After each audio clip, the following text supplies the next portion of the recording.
అందరికీ నమస్తే.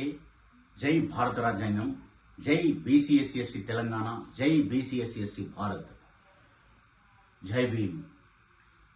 ఈరోజు తెలంగాణ రాష్ట్రంలో అగ్రకుల రాజ్యాలు 10% లేని అగ్రకుల రాజ్యాలు వెళ్తా ఉన్నాయి.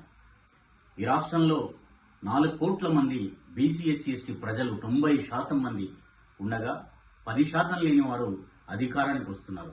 అందుకే గౌరవశ్రీ డాక్టర్ విశారదన్ మహారాజ్ గారి నేతృత్వంలో తెలంగాణ రాజ్యాధికార సాధన కోసం, రైట్స్ అండ్ రాజ్యాధికార సాధన కోసం బీసీఎస్సీ జేఏసీ ఆవిర్భవించి మరి ఏడాది పూర్తయిన సందర్భంగా మరి హైదరాబాద్లోని బాగలింగంపల్లిలోని సుందరయ్య విజ్ఞాన కేంద్రంలో ఆదివారం అంటే రేపు ఉదయం 10 గంటలకి బీసీఎస్సీ జేఏసీ సదస్సు ప్రథమ వార్షికోత్సవ సభ ఉంది.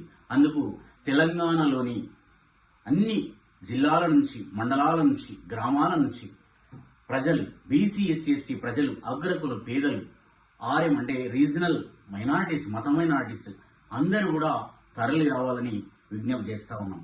ఇది మన కోసం, మన బిడ్డల భవిష్యత్తు కోసం, మన తరతరాల భవిష్యత్తుకు ముడిపడి ఉంది.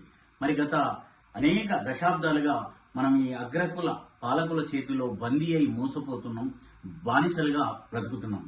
మరి ఓట్లు మనవి, సీట్లు వాళ్ళవే కాదుగా.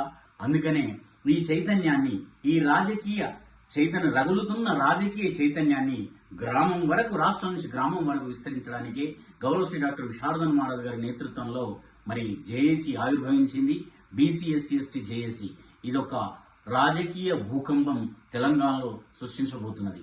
రాష్ట్ర అధ్యక్షులు తోట్ల రాఘవేంద్ర ముదిరాజు గారి అధ్యక్షతన మరి సుందరయ్య విజ్ఞాన కేంద్రంలో ఆదివారం ఉదయం 10 గంటలకి ఈ జరగబోయే బీసీఎస్సీ జేఏసీ మరి ప్రథమ వార్షికోత్సవానికి మరి తెలంగాణ వ్యాప్తంగా ఉన్నటువంటి మన బీసీఎస్సీ ప్రజలు, నాయకులు, వివిధ పార్టీల్లో ఉన్నా కూడా బీసీఎస్సీ కార్యకర్తలు, నాయకులు కూడా, ప్రజాప్రతినిధులు కూడా, మేధావులు, బుద్ధిజీవులు, ఉద్యోగులు, విద్యార్థులు, యువత అందరూ కూడా తరలి రావాలని నేను విజ్ఞప్తి చేస్తా ఉన్నాను.